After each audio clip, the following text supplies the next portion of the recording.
Dans l'univers feutré mais intense des jeux télévisés, où chaque seconde à l'antenne peut marquer une vie, certains moments échappent à tout contrôle.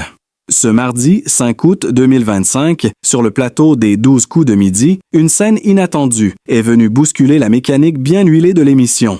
Alors que les caméras s'étaient temporairement éteintes pour une coupure publicitaire, l'ambiance semblait détendue entre les candidats. Mais l'un d'eux, Xan, venu du Pays Basque pour tenter sa chance, ignorait qu'un micro restait ouvert. Ce qui aurait dû rester une confidence échangée à voix basse avec son entourage est alors devenu un moment que toute la France s'apprête à découvrir. Jean-Luc Reichmann, en maître du timing et de l'humour, a décidé de ne rien laisser passer. Ce qu'il a révélé en plein direct a non seulement déclenché un fou rire général, mais surtout mis en lumière une séquence inédite, à la fois drôle et un brin embarrassante.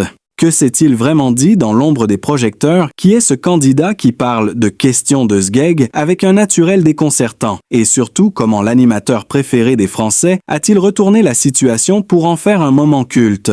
Accrochez-vous, ce qui devait rester en coulisses s'apprête à éclater au grand jour, dans une séquence que personne n'avait vu venir. Il y eut d'abord un silence, puis un rire nerveux, incrédule, presque coupable. Ce n'était pas un rire franc. Pas encore. C'était ce moment suspendu, ce millième de seconde où tout le monde se regarde, se demande si ce qu'il vient d'entendre est bien réel sur le plateau des 12 coups de midi ce jour-là. Quelque chose venait de se briser, une frontière invisible venait d'être franchie, celle entre le spectacle parfaitement contrôlé et l'imprévu pur Xan, encore figé dans son sourire de façade, tentait de comprendre les caméras étaient de nouveau allumées. Le public applaudissait sans vraiment savoir pourquoi. Et Jean-Luc Reichmann, en maître d'orchestre malicieusement implacable, tenait dans la main une vérité enregistrée qui allait tout bouleverser. Car dans la minute qui suivit, sans mise en garde, l'animateur diffusa ce court extrait sonore, une simple phrase, 7 secondes, peut-être, et pourtant un séisme. Je suis mort frère, que des questions de sgeg, j'ai révisé cinéma, littérature pour rien, l'effet fut,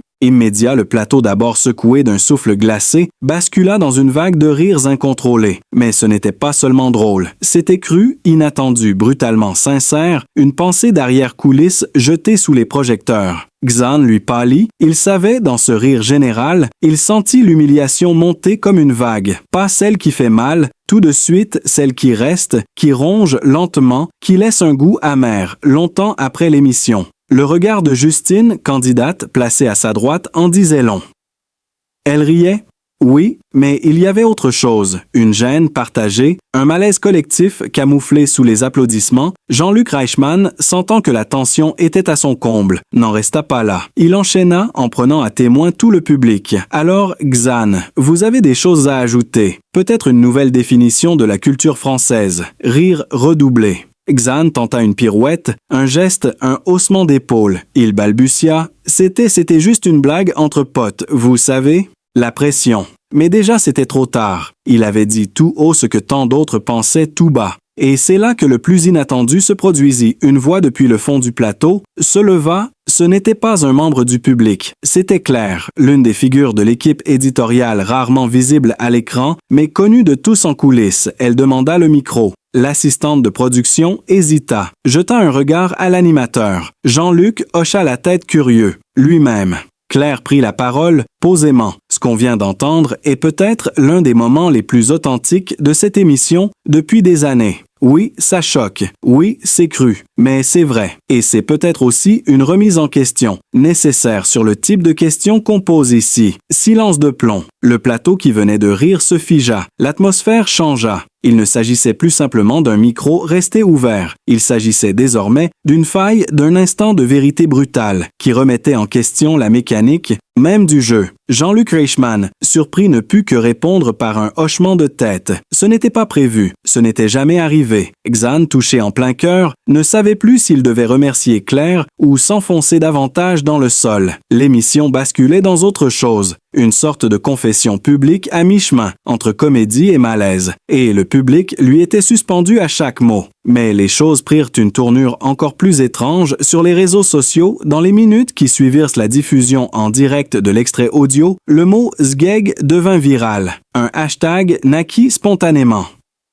Question de Sgeg. Les internautes partagés entre éclats de rire et réflexions sérieuses commencèrent à inonder X, anciennement Twitter et Instagram, de messages. Certains dénonçaient un manque de respect envers le travail de l'équipe éditoriale, d'autres, au contraire, saluaient le franc-parler de Xan, le qualifiant de symbole d'une jeunesse décomplexée face au format poussiéreux des extraits vidéo montés en quelques minutes, firent le tour des plateformes. Même des personnalités médiatiques s'en mêlèrent. Mais ce n'était pas fini. Dans l'après-midi, un ancien candidat emblématique du jeu, toujours très suivi sur les réseaux, posta une vidéo réagissant à l'incident. Il y révélait que lui aussi avait parfois eu l'impression que certaines questions semblaient volontairement tordues, éloignées de la culture générale réelle. Il ajouta ce que Xan a dit, avec des mots peut-être mal choisis. C'est peut-être un ressenti partagé par beaucoup, et alors que l'émission suivante se préparait déjà dans les coulisses de TF1, une réunion de crise fut convoquée, l'équipe d'ordinaire sereine.